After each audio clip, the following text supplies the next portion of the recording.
Hello. My name is Jones, and today we are going to look at anorexia nervosa. Anorexia nervosa is a disorder with an insidious onset that often affects adolescent girls. Sufferers typically Sufferers are typically high achievers with good grades and are described by parents as perfect children. Disorders occurs commonly in upper middle class families. Usually, the youngest child is affected with the anorexia nervosa. Unlike bulimics, anorexics uses denial and do not accept that they have a problem. Thus, they are more difficult to treat. Okay, so statistically, 10 to 20% of anorexics die, and half of these deaths are due to suicide. They are often not recognized because they eat normally in social situations, but after eating, they retreat to the nearest bathroom and purge themselves. In order to prevent themselves from eating, these are patients that is with anorexia nervosa. In order for them to prevent themselves from eating, that is, these patients with anorexia nervosa, they try to help and maintain their very restrictive dietary programs and avoid socialization, such as parties, even family meals, so thus becoming increasingly socially isolated. So, if they want to prevent themselves from eating and also to help maintain their very restrictive diet, these patients with anorexic nervosa or these clients with anorexic nervosa, they try to avoid socialization as one item where you was socializing, you start eating, or where you're socializing, you are eating a lot, or you have to expect it to eat a lot, and then they try also to avoid eating as family or eating together. So they try to avoid family meals. Okay, so this will make them become increasingly socially isolated. Okay, so this patient with anorexia nervosa often start as chubby children or shabby children or overweight adolescents. The disorder begins with somebody. This disorder will begin when someone takes notice of their being overweight or being shabby. Because of the self-esteem of this person, which is based on the acceptance of others, they will go on dieting to lose the weight because someone has been telling them, no, you are shabby, you are fat, and the likes. So now, this negatively now will affect them, so they would want now to start going on diet so that they can easily become socially acceptable. So, when they embark on this, the personality is perfectionist, introverted, with low self-esteem, and often has problems with peer relations because they want to be accepted within society. So they try so much to perfect themselves, to perfect their weight, to perfect their acceptance within society. Okay, so these types of clients with anorexia nervosa, they are often good children who are conscientious and they are also hardworking, or what you can necessarily describe as ideal students in class or in school. So they are people pleasers who seek approval and they try to avoid conflicts. So the person may have low tolerance to change and do not adjust well to new situation.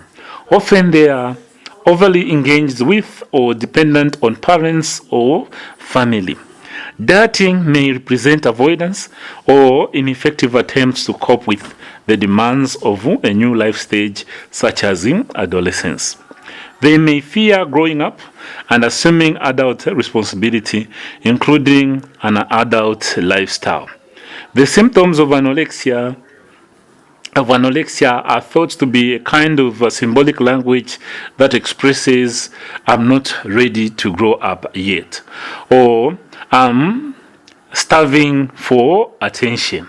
Another factor is that this individual may have felt worthless and helpless.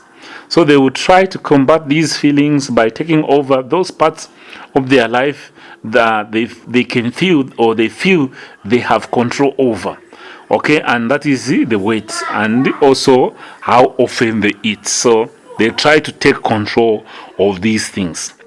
So the types of anorexia nervosa that we have include restricting and the binge eating or paging type. So we have the restricting here. This has to do with weight loss by dieting, fasting, and excessive exercises.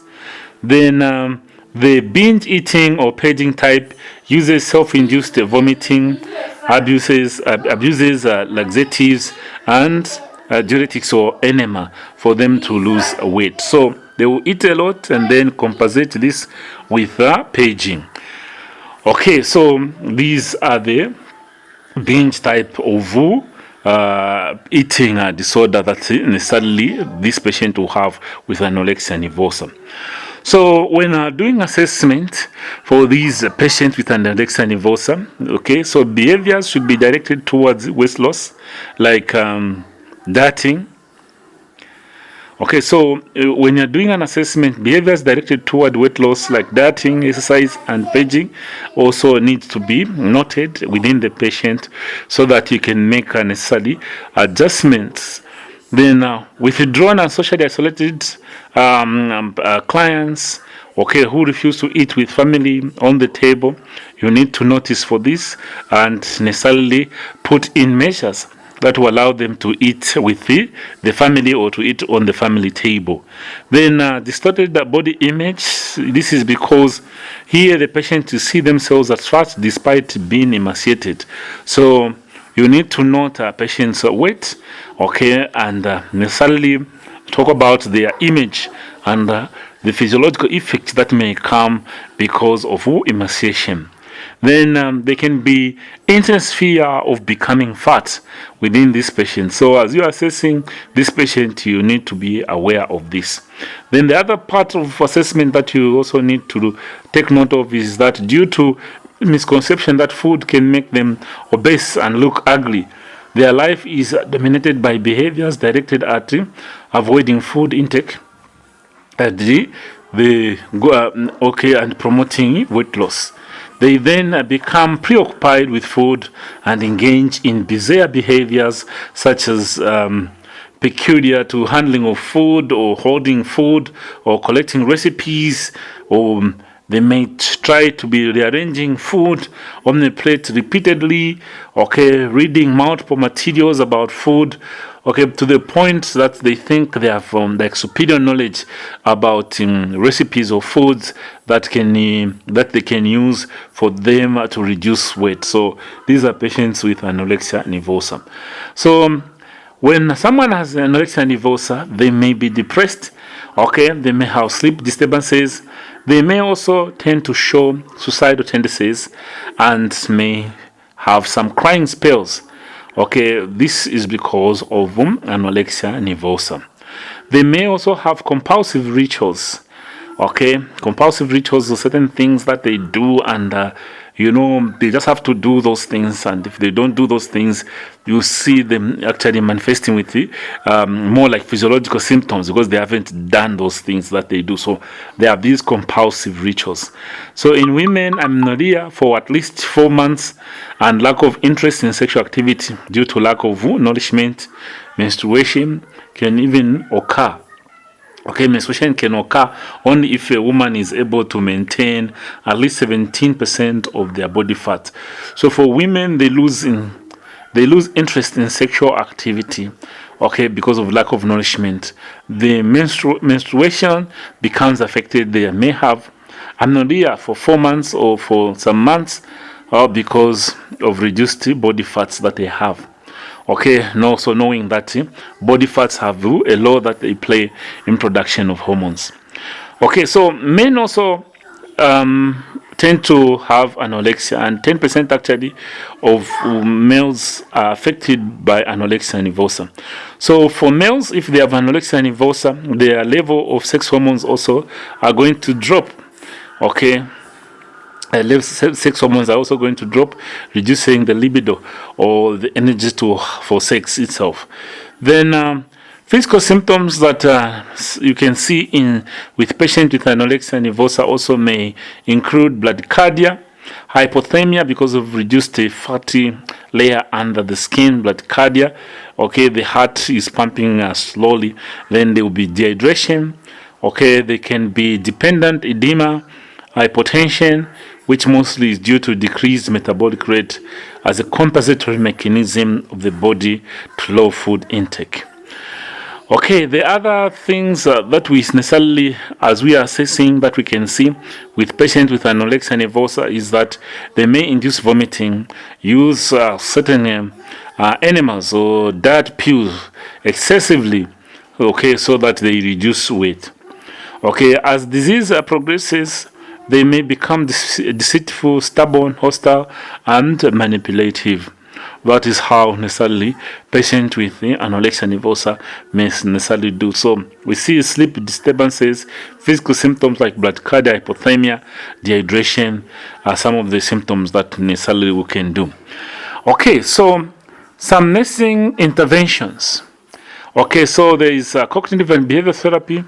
This that is to positive and negative reinforcement. This is focused on clients' responsibility to gain weight. So, in behavior cognitive therapy, okay, that is for positive and negative reinforcement, what you can do is you give privileges for gained weight, okay, then privileges should be lost for lost weight.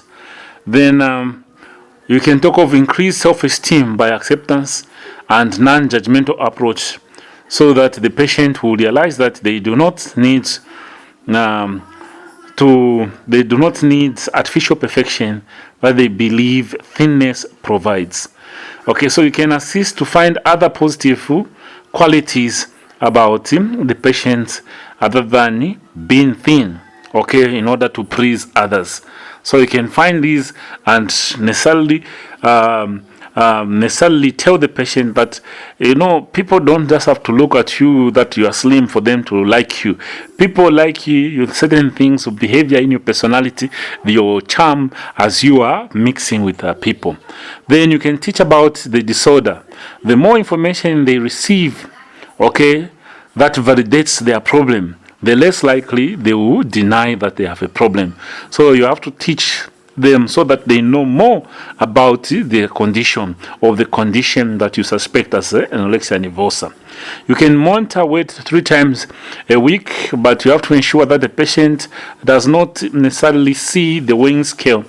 This will help reduce their focus on the weight and also make sure that the patient is not hiding some heavy objects, so that you might see that they have gained weight, because this patient may tend to be stubborn and put on these weights, hide these weights so that you see as if they are gaining weight, and when in fact they are not. So as soon as the ideal weight is gained, you can allow the patient to regulate his or her own progression and program. Okay, you can allow patient to take control of their weight, because now you would have gained the normal required weight. You can give high protein and high carbohydrate diet and save the food that the patient necessarily prefer in small frequent fillings. In instances where a patient may not necessarily eat, you might have to give feeds through the nasogastric tube. Okay, so that instances where the patient cannot eat or refuses to eat. Then setting limits to avoid manipulative behavior. To do this, you can restrict use of bathroom for like 2 hours after eating. Okay, because patient may just eat and then immediately goes to page in the toilet. So you have to restrict the use of the bathroom so that you see that the patient is cooperating. You can accompany the patient to the bathroom to ensure that they will not self-induce vomiting, and you can also stay with the client during meals. Do not accept excuses by the clients to leave the eating area. So let them eat with others too, so that you promote patient socialization, because they may try most of the time to isolate themselves when they're eating. Okay, and when they're eating, observe for the behaviors, okay, that they express or they show whilst they are eating. Do they start playing with food, okay, or do they continuously eat food, and are they showing that they have appetite as they are eating? So you can help the patient identify and express feelings. Avoid being judgmental. People with eating disorders are thought to be afraid of expressing strong emotions. So they express their feelings unconsciously by vomiting, starvation, and paging. So it can help the patient to identify and express other bodily concerns such as hairstyle or clothing. Typically, anorectic patients have little bodily awareness other than a distorted perception of their size. You can also try to identify the patient's non-weight related interest. This could be help to reduce anxiety and become a creative outlet for energy and also raising self-esteem, and also to help the patient divert their attention from the eating and the weight scale or process that you might be making the patient go through so that they gain the necessary weight. So you can avoid being confrontational and engaging in long discussion or explanation about food or body, okay, to the patient because they may feel uncomfortable. So you may need to communicate some of the food plans or eating plans in terms of small little recipes for them, okay. But you can also ignore manipulative behaviors where they try to manipulate you to so that you think, oh, they are doing this when actually they are not doing that which is required in order for them to finish their therapy. So today we have been looking at anorexia nervosa. Okay, anorexia nervosa. This is a condition in which a person necessarily does not eat, not because they have lost their appetite, but does not eat, and they reduce their weight more less that of body requirement by age or height. Okay, so that is anorexia nervosa, a disorder with an insidious onset that often affects adolescent girls. So sufferers, typically high achievers, okay, may be perfectionist in nature. Okay, so they don't want to eat because of their consciousness of gaining weight, and also the public opinion, okay, looking at them to be shabby. So they do this in order to show, so that they can be shown more acceptance in the community, because someone might have noticed that they have they have put on a lot of weight. Okay, so those are some of the things that we necessarily see in anorexia nervosa. Okay, so that's why it is discussed a mental health condition, because in this condition, patient may tend to be suicidal. So it is discussed as a mental health condition. And then apart from that, they may have a problem with socialization because they tend to isolate themselves. So that becomes a mental health concern. Okay, so that is why anorexia nervosa becomes a mental health concern, because of isolation, the suicidal ideation that is there, and some anxiety that a patient may have in social places, okay, where they have to eat, so they start paging and the like. So this anxiety that they may show in these social events also makes it a mental health condition. Okay, so these people with mental illness necessarily fail to acknowledge that they are growing up, so they feel they are not ready to grow up yet, and the starvation becomes more of a way of attracting attention. Okay, so these individuals may feel worthless and helpless, and may try to combat their feelings by taking over those parts that they feel that they can take control, and mostly it's weight and food that they eat. So that is this condition. So the behavioral disorders that we see here makes it a mental health condition. So from me, I'm saying thank you, and keep studying.